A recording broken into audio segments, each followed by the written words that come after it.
The new epilogue of Xenoblade Chronicles X Definitive Edition has got to be one of my favourite story sections of any Xenoblade game so far, benefiting from greatly improved and revamped character writing since the original, and a narrative that finally wraps up the story, which 10 long years ago left me yearning for more. And now it's finally time for us to talk about this game once more. Throughout the duration of this video, I'll be discussing many of the key narrative topics and devices which are implemented via this new story, and explore their meaning and the consequences this could have on the entire Xenoblade universe. If it wasn't obvious already, this video will contain spoilers for the entire Xenoblade Chronicles series. You have been warned. As always, if you enjoy videos and content like this and want to see more of it on the channel, please make sure to smash that subscribe button below, as it's free and it helps me out a ton. And you can always change your mind later if you find the content doesn't vibe with you. With all that out of the way, let's get right into the video.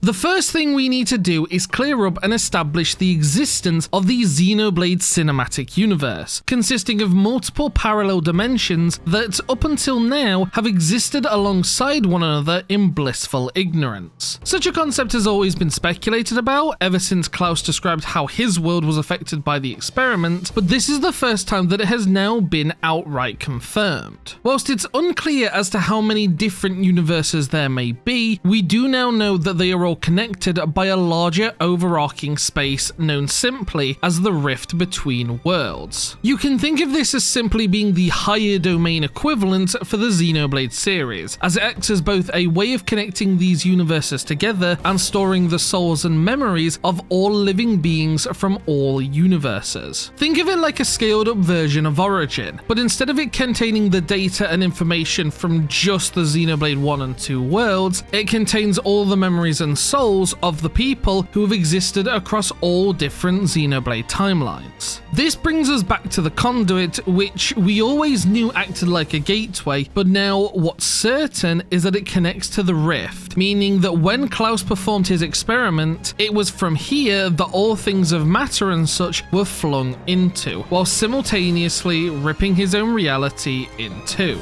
I feel like it's also worth pointing out that even though at first glance it may seem likely, this actually isn't a retcon or such for the Xenoblade Chronicles X narrative, regardless of whether or not this was the initial plan or not. A specific moment I've brought attention to time and time again is when Luxar states that the Samarian people arrived from another plane, which in hindsight feels obvious now, but previously was a tad inconclusive. Another great example is Professor B, although this does require some perspective shifting from the original game. Professor B claims to be a time traveler from the future who ended up stranded on Mira, and throughout the duration of his questline, he attempts multiple times to time travel his way back to his original timeline, but to no avail, adding to the mystery of Mira and why he is simply trapped. But armed with this new knowledge, it's safe to say that Professor B is simply mistaken about his circumstances. There is no actual evidence to suggest that Professor B came from the future or can actually time travel. In fact, it kind of breaks the laws of the universe if he could, at least with how they're established so far. But from his perspective,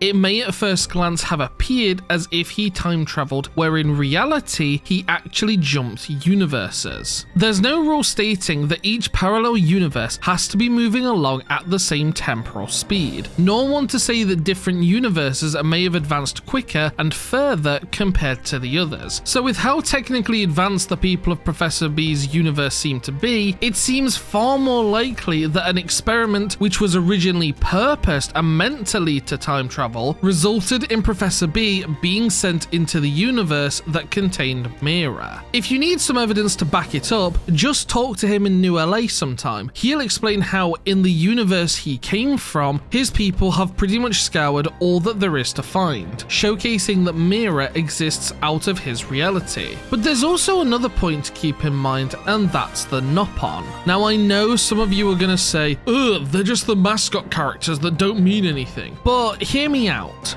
The only universes that have and are familiar with Nopon are the worlds of Xenoblade 1 and 2 and Mira, whereas those from Elma's world, the humans of Xenoblade X, and now Professor B, as well as likely every other alien in X before meeting them for the first time, were unfamiliar with the existence of Nopon. What this suggests in my mind is that the existence of Nopon was indeed a result of Klaus's experiment when he activated the conduit, bringing them forth into all universes connected to this side of the gateway. This therefore also means that I am indeed stating that I believe that Mira was present in the Klaus Saga universe, or at least one of them that was created as a result of the experiment with the conduit. This would explain how and why Nopon are present and native to Mira, as well as how the Endbringer Telethia could have ended up here in this location, with the only other explanation possibly being that Mira was just some special dumping ground for the universe, where everything that slipped out of their previous realities ended up.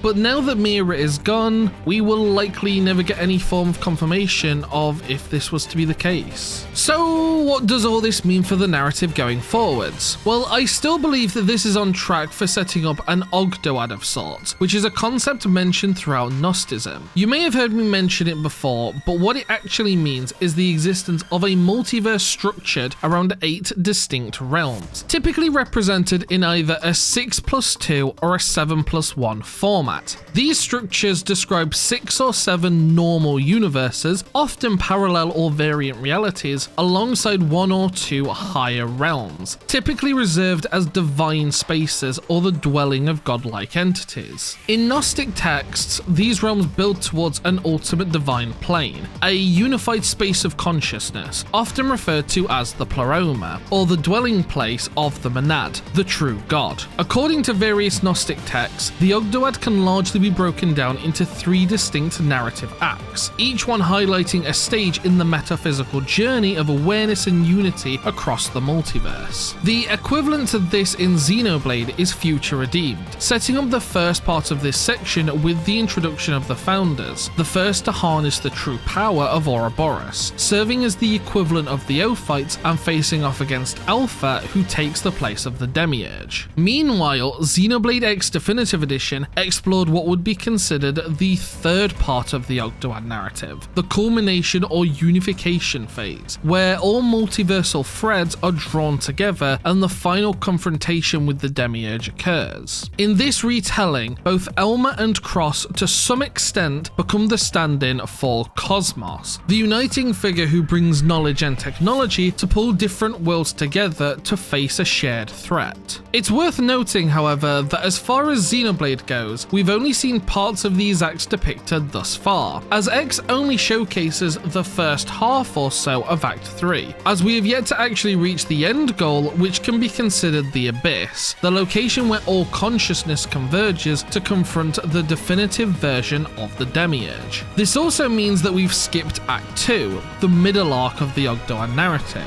which often focuses on corruption or manipulation of the divine truth, often through a veil of illusion or control, likely to be showcased to some extent in a future Xenoblade game via the presence of the ancient Sumerians. Ultimately, what this means is that we'll likely see a loose connotation of the second act in Monolith's next game, whether that be a Xenoblade 4 or an X sequel, leading us to the overall conclusion that the Xenoblade narrative will take us down this path, getting me even more excited to see just what Takahashi has in mind to share with all of us once more.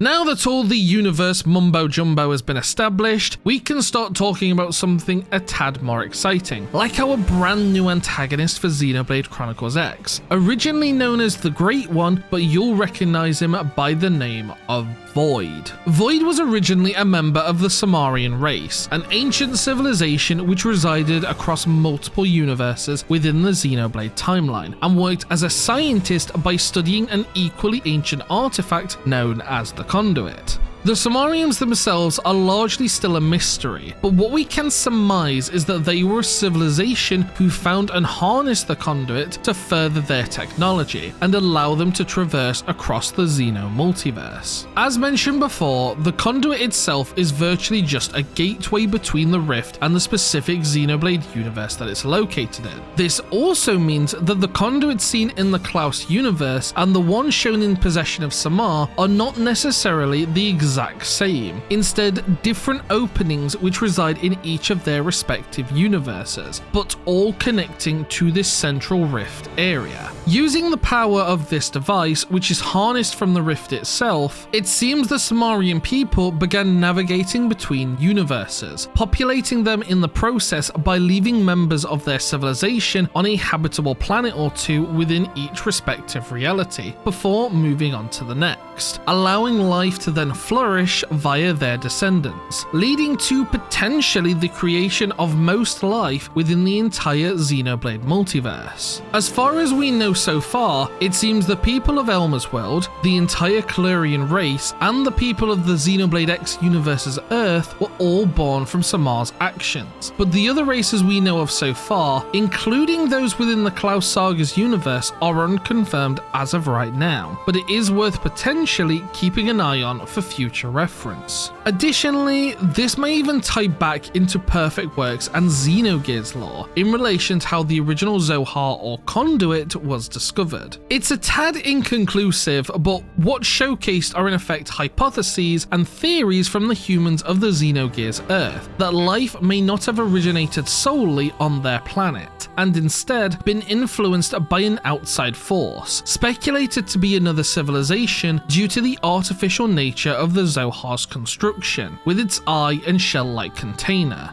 further showcased by these aspects being carbon dated as over 15 billion years old, basically meaning in layman's terms that the Zohar was even older than the birth of their universe. This could suggest that it was in fact the Sumerians whom were responsible for the creation of this universe and the life that would later fill it. Alternatively, this could just be Takahashi reusing his old ideas once again and applying them exclusively to the Blade universe. But if Gears is included as a part of that, then maybe this is how it played out. This brings us back to Void, who, as I mentioned before, was a scientist who studied the conduit for Samar and eventually attempted to create something new, channeling the energy from the Rift itself into 6 different orbs, which we know as the cores. This process, however, led to the summoning of the ghosts, causing a disaster as they attempted to regain control of the cores, which would eventually subside. Once the smoke and rubble had cleared, the Sumerian people blamed Void for the ghost appearance,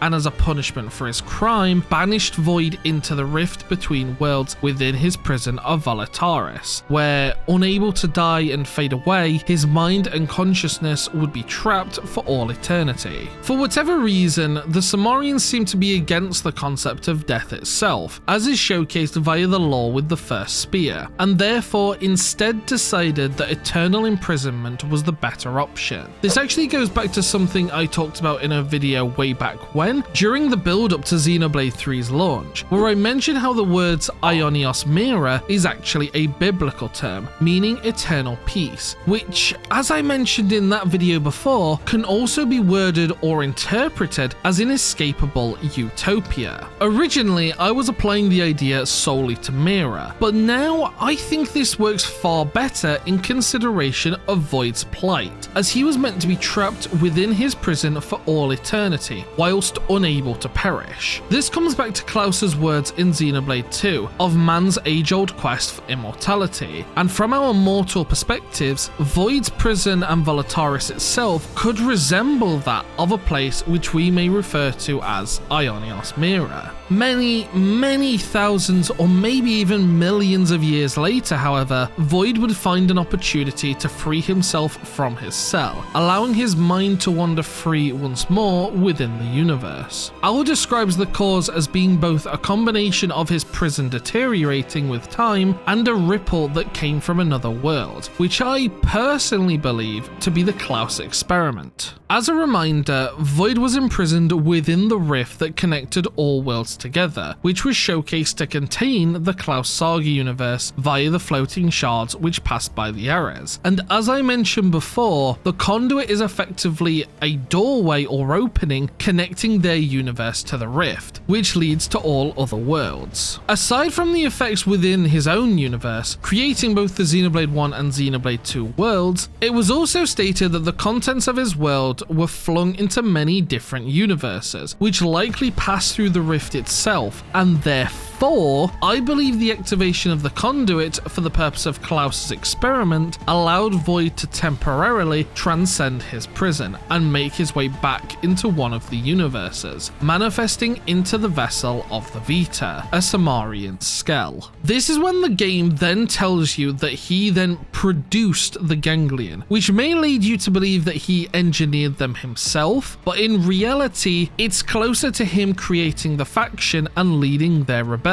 After all, what use would Void have for programming in a failsafe that causes them to dissolve when in contact with Samarian DNA, when his actual body is still imprisoned within the rift? In reality, he rallied the Ganglion forces by promising them revenge of all things Samar, using them as a way to attempt to learn of what death means, as he then proceeds to raise each world he passes, in the hopes of retrieving the Ares cores he manufactured oh so long ago. This actually brings me on to one of my favourite aspects of his character, and how Xenoblade Chronicles X is kind of the sole opposite to Xenoblade Chronicles 3. As you're probably familiar with if you've been around my channel for long enough, Xenoblade 3 was based on the concept of life, this fundamental idea seeping into every corner and aspect of its narrative. But on the other hand, Xenoblade X is instead a story about death. This is actually evident even before Void shows up on screen. We just never realized it before.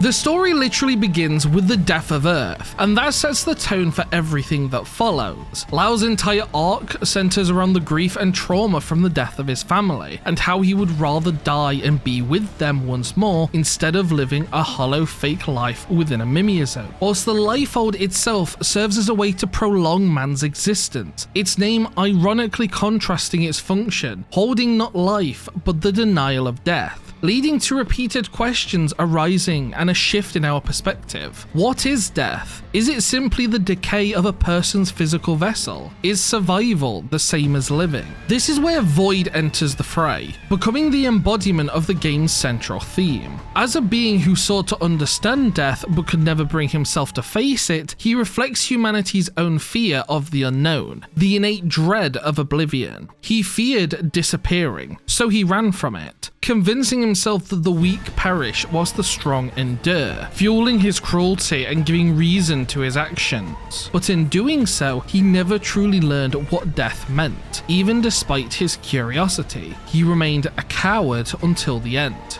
This is at least until the finale of the epilogue, where we defeat him once and for all, forcing him to stand at the edge of that unknown, confronting the concept of death for the first time, and leading to his understanding. His cries and pleas at the end, questioning where he will go and what happens next, act as a raw and unfiltered expression of existential fear, the same fear buried within every living thing. It concludes a trial of tragic destruction, where time and time again, we're forced to stare death in the face, making us question what it truly means to perish, and explores the fundamental idea of meeting your end, leading us to the conclusion that death is a mirror, one that reflects our understanding of what it means to live, and if we come to never accept it, then we never truly lived at all, expanding our perspectives in stereotypical Xenoblade fashion.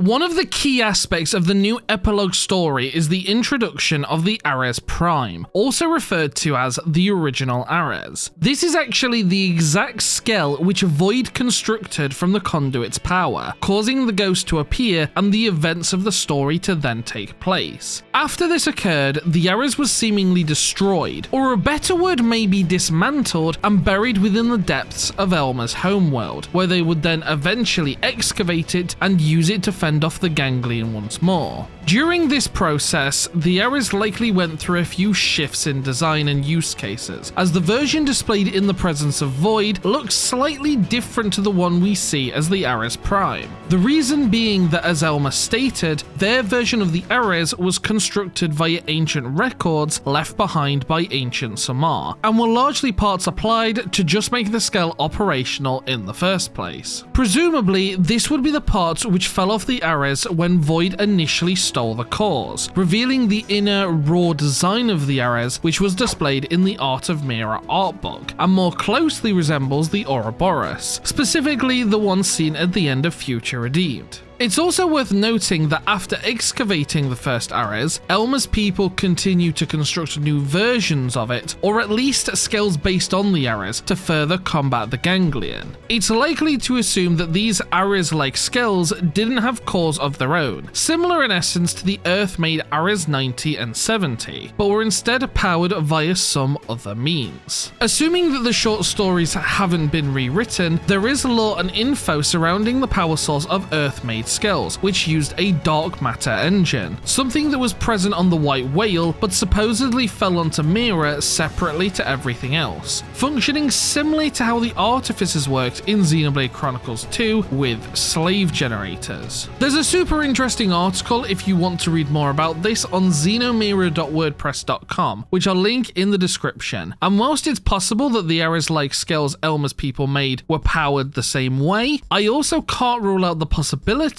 that this is yet another aspect of Xenogears that Takahashi is reintroducing into this story. For those unaware, mechs in that game, known simply as Gears, were largely excavated from the planet, mirroring how Elma's people found the original Ares Prime. But in addition to this, all Gears are powered via slave generators that connect wirelessly to the Zohar. In essence, these Gears had a wireless power source. I think it may therefore be correct to assume that the Ares-like skulls Elma's people made were powered via a similar process, but instead of directly connecting to the conduit, they instead drew power from the Ares cores themselves. This of course leads us on to the question of what are the Ares cores exactly? Well, the simplest way I can think to explain them is like conduit emulators, effectively being a secondary connection to the rift and channeling power from it like how the conduit does, just with drastically less power output. But there's actually a tad more to it than that. As mentioned before, the rift is the place where all of the Xeno universes meet and come together, but even more than that, it also serves as the location of the Xenoblade universe's equivalent to the collective unconscious from Xenosaga. This is a place where, as Al puts it, all of the consciousness of all living beings from all universes converge together, effectively functioning as a hub and collection of every being's soul, which structurally is similar to the Lifehold. In fact, it's kind of subtle, but this whole idea is referred to as a universal mechanism, whilst also being described as a nexus of all rivers of being, which you may realize constructs the acronym of UMN once again. Ultimately, the point I'm trying to make is that the cores harness this power or essence from the nexus of all beings, and this is where they draw energy from. It's also worth noting that the presence of these cores seem to have some form of personality themselves, as Al refers to the cores as Ares' soul, and even begins conversing with it towards the end when the White Whale 2 is losing energy. It is certainly plausible that multiple individual personalities may be at work here, maybe one for each individual core, but I personally believe that it would in fact be closer to a wave existence sort of situation, where the soul of the Ares is the amalgamation of all living beings, forming one singular entity. This still results in the identity of such a being remaining shrouded in mystery, but may now be the key to understanding some other more niche aspects of Xenoblade lore, such as how entities like Zed came into being, but more on that in a moment. What we do know, however, is that the Ares frame itself and Al now seem to be intrinsically connected to the cores in some capacity, likely reflecting some form of contact-like aspects which was explored once again in Xenogears. The contact in Gears was Abel, who eventually reincarnated his way to being Fei Fong Wong, and occurred when Abel made contact with the wave existence who was trapped within the Zohar. But in X's case, this would likely be the moment where Al describes himself being melded together with the Ares Skell, eventually describing how this was necessary for a human to retain their sense of self within the rift under these circumstances. This explains how Al gained such vast knowledge of the inner workings of the rift, and the data that it was said to contain, representing the beginning of Al's contact with this entity, and may even lead to future abilities which Al is capable of. All in all, the Ares cores are not just a powerful energy source, they are fragments of something far greater, a synthetic link to the collective soul of the multiverse. Acting as conduit emulators, they bridge the gap between the physical and metaphysical, allowing machines like the Ares frame to tap into the deeper structure of reality. Their apparent sentience and connection to Al suggest that they serve as vessels for a higher consciousness, setting the stage for further revelations about the nature of divinity, identity, and existence within the Xeno universe. This leads on to the final question, which you may be wondering about as well, which is, why do they resemble the Ouroboros cores so much? Well, the reason is actually quite simple. It's because they are both one and the same. Kinda. The Ares cores are formed via the distilled energy of all consciousness within all Xeno universes, whereas the Ouroboros cores only work off of the data repository that is contained by Origin instead. I mentioned this way back when in some of my older lore videos, but Origin effectively functions the exact same as the Lifehold, storing the data and souls of all living beings of the Xenoblade 1 and 2 universes, thus recreating this universal mechanism once more and acting as a replacement. The only difference this time around, however, being that Origin has not been destroyed like the Lifehold. This means this artificial nexus of consciousness within Origin still exists, and is separate to the one we see in X, leading to the main difference. When two people interlink, they take on the Ouroboros form and create their own core, connected to Origin in the same way, but only with the memory and consciousness of all those stored within it. This is why the Ouroboros forms appear considerably weaker than the Ares, and have such a sharp time limit, as their power source is effectively channeled by only these two people, rather than everyone who has and will ever exist. Furthermore, it's crucial to understand that neither the Ares Skell nor the Ouroboros forms are the true source of our hero's power, merely instead being the vessels through which that power is expressed. In both cases, the core is the actual anchor point, a crystallization of consciousness that grants form and function to these greater states of being. Where the Ares cores embody the distilled awareness of all living beings across all parallel universes, the Ouroboros cores are far more limited in scope, born from the fusion of just two individuals within Origin's databank. In fact, this is why both the Ouroboros forms and interlinked Mobius have a defined time limit in the first place. Through the merging of identities, the cores are generated, but can only sustain this power from a higher plane temporarily due to the nature of the core's creation, and drawing in more of this power than what their fragile world can tolerate leads to the transformations overheating, with the consequence of annihilation only being an unfortunate side effect of their world's current circumstances. In the end, the Ouroboros forms serve as a lesser version of what the Ares is capable of, but showcases that similar feats can be performed on a miniaturized scale if the right conditions are met, meaning that we'll likely see more of this concept introduced in future Xenoblade entries.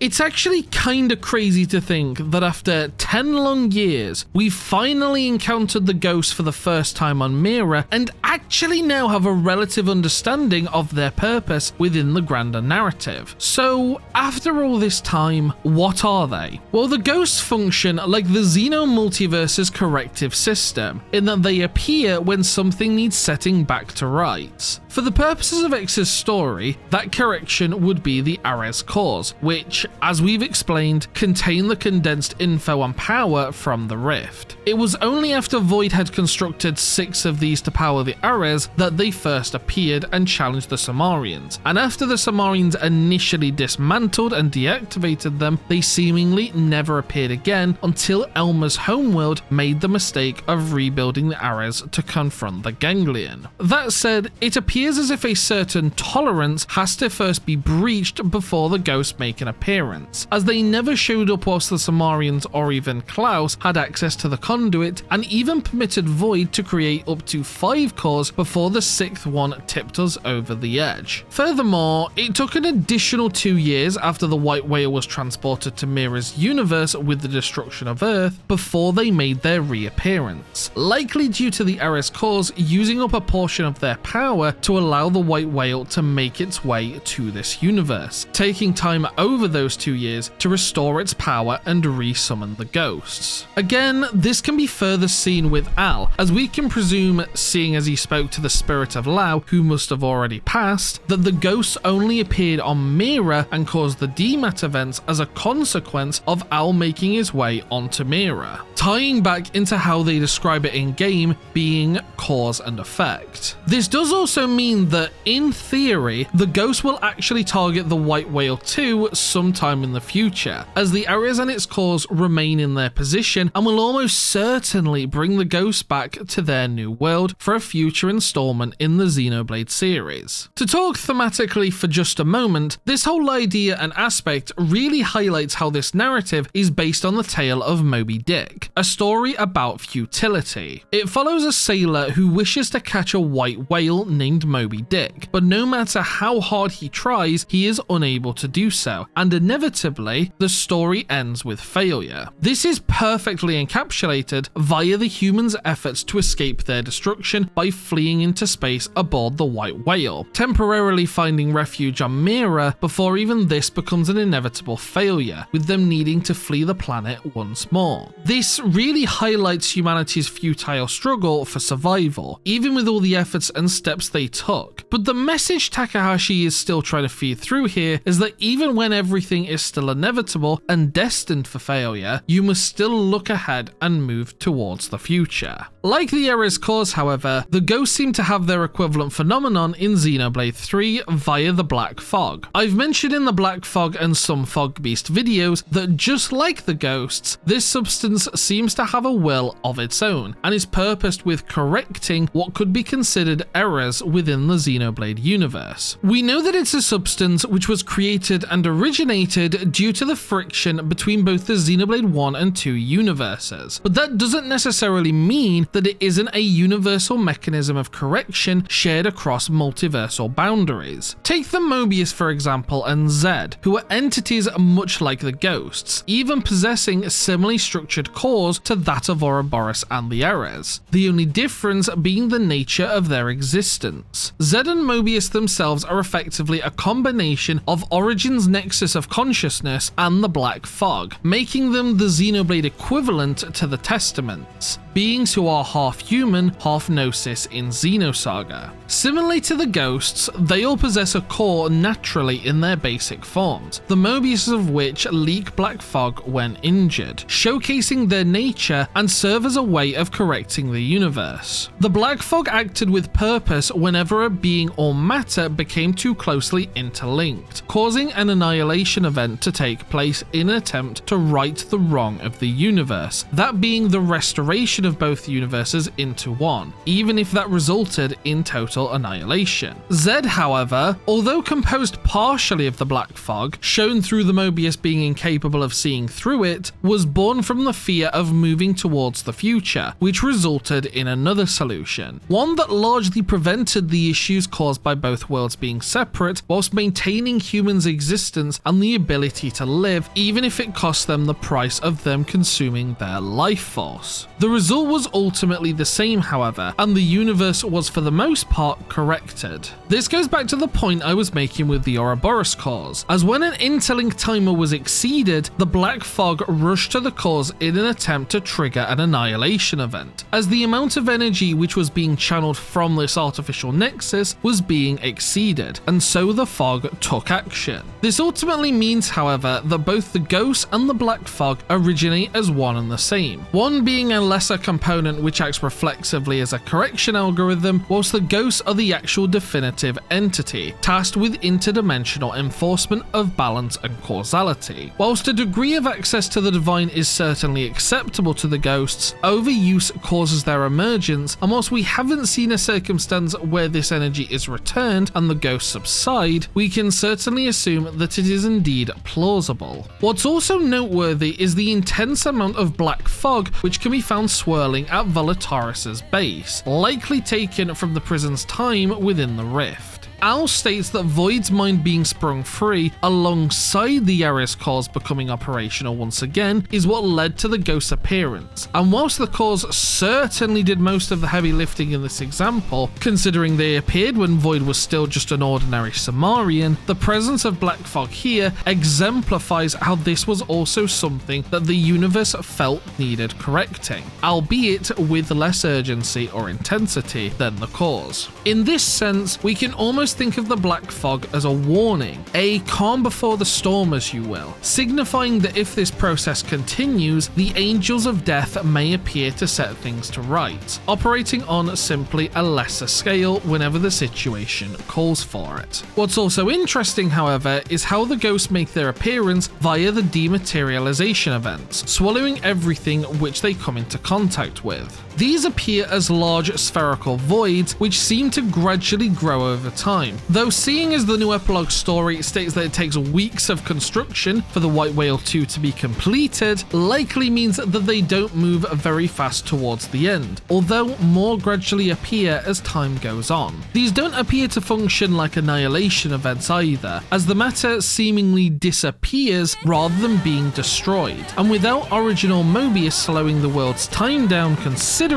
likely wouldn't even be visible aside from a flash of light. It's also noteworthy that the fauna of Mira noticeably pays absolutely no attention to this phenomenon, almost as if they are unaware that it is even encompassing them, as I'd expect as nature does that it would try and flee from this catastrophe, but instead they just happily carry on as normal. This leads me to believe that the DMAT events are similar in nature to the Conduit, in that it is actually a gateway that connects this universe with a higher domain. This then explains where the ghosts originate from on the other side, presumably being located here as a set of higher dimensional beings. This then truly begins to parallel the Xenosaga equivalent of the Gnosis, entering the material world from a higher plane but with functionally different purposes in their objective and why they are here. The ghosts aren't souls overflowing, they're beings set with a purpose of correcting the universe. Further similarities include how the ghosts can projects that light which turns matter into either dust or salt, something the Gnosis were also capable of, albeit via different means. Although it's worth pointing out that the ghosts were performing this feat on Mimiazones, not mere flesh and blood. This once again leads me to the conclusion that the Dema events are once again an opening between both realms, but the rift isn't necessarily on the other side. During the Ogdoad segment, I mentioned how I believe the 6+2 system was more likely to be the case, and this is the reason why, as the ghosts may originate from a different realm of their own, following the orders and control of some higher being, which would of course refer to as God, with the ghosts being described as angels of death after all. This is all to say that the DMAT events do remain largely a mystery, but do seem to only appear to grant the ghosts access to new universes, as whilst they appeared upon Elma's planet and Mira, no dematerialization events were showcased in the battle above Earth, nor whilst the White Whale was making their way through space. Then again, perhaps this may be something I'm wrong about. Perhaps the DMAT events are closer to phase transition events from Xenosaga, or a type of cross-dimensional shift akin to what we've seen when the Conduit was activated. But either way, it's a mystery best left unsolved for right now until we inevitably see the ghosts again. Before we bring this video to a close, I think it's important that we quickly discuss the planet that's seen in the finale, as the inhabitants of the White Whale 2 escape into a new universe, sparking the beginning of a new life for the people here. Now, I'm still uncertain as to exactly what the next game Monolith intends to release, whether that be a Xenoblade 4, an X2, or some other new adventure within the Blade universe, but I think it's safe to say that we will be revisiting the story of X sometime in the near future. Personally, I'd rather something closer to an X sequel, focusing more on the sci-fi aspects and themes of the series, so we can explore more of the scale combat, incredible alien world exploration, and fantastic overdrive mechanics. But I also acknowledge the fact, in terms of the overall story, X isn't actually an essential part, as with our newfound knowledge of the Xeno multiverse, and the fact that the Samarians and Ghosts are both capable of universe hopping, there's nothing stopping a completely separate story giving the answers we desire instead. That brings us back to the planet seen at the end, and as I imagine many of you, including myself initially, saw this new world and immediately thought of the star from Future Redeemed, figuring that this is what it was all being set up for. Whilst I acknowledge that this is a possibility, there are a few details to point out, namely the ring that can be seen orbiting the planet, which was not present in any example seen through any of the other Xeno games. It is of course possible that this will be a retcon of sorts, adding the rings as an afterthought to the planet to make it more visually appealing, but personally, I'm not convinced. I already explained earlier how I believe that Mira was located within, or at least connected to, one of the universes surrounding the Klaus experiment, due to the presence of Nopon and the Endbringer Telethia, suggesting that they jumped into a completely new separate universe, if that were to be the case. Additionally, assuming that both parallel universes run at similar temporal speeds, if Klaus's experiment was indeed what freed Void from his prison, then only 20 to 30 years or so should have passed since these events, based on testimonies given by certain characters like Elmer. So the Klaus Saga universe should actually still be split into two different universes as of right now. This leads me to the conclusion that the planet seen during the epilogue is in fact a brand new world in a completely new universe, likely with some connection to the Samarians in some capacity based on how the story is likely to unfold going forwards, and that one of the future games will take place here, possibly in the far future after the inhabitants of the White Whale have established themselves into their respective communities. I will also mention, although I don't necessarily believe there actually is any connection, that the Xenogears planet did also possess a ring that resembles what we saw slightly. Now, I've been realistic ever since Future Redeemed came out, reinforcing the fact that Saga isn't canon yet to the Blade universe, so don't think for a moment that this mere similarity is enough to convince me that they are one and the same just yet. I acknowledge the fact that Nintendo and Bandai Namco share a good professional relationship, making a Xenosaga trilogy remaster or remake actually relatively possible, and something that I have always been on board with. But the same cannot be said for Square Enix, who still owns the rights to Xenogears. I mention this to limit people's expectations, because yes, there is a slight resemblance, but I don't want to see the fandom get their hopes up and be misled once again, like with what happened after Future Redeemed. What we should all therefore take away from this is that ultimately, the Xenoblade series is far from over, and Monolith are doing a great job at setting up future adventures for us all to uncover and enjoy. And that pretty much sums up everything for this Ending Explained video. I hope this has provided you all with some clarity as to what many of the new aspects of the epilogue mean for the series going forwards, and what we can expect to see in the near future. Personally, I thoroughly enjoyed this new extra story segment, and whilst there are still aspects I wasn't a fan of, I'm overall happy that Xenoblade X's story now has an actually definitive conclusion rather than feeling like an unfinished game. If you've enjoyed this video though and found it useful, I'd appreciate it if you'd click that subscribe button and notification bell once more, as it really helps me out a ton and keeps you up to date with all the latest and greatest Xenoblade content. I thank you once more for watching though, and I'll catch you in the next one. Peace out, guys.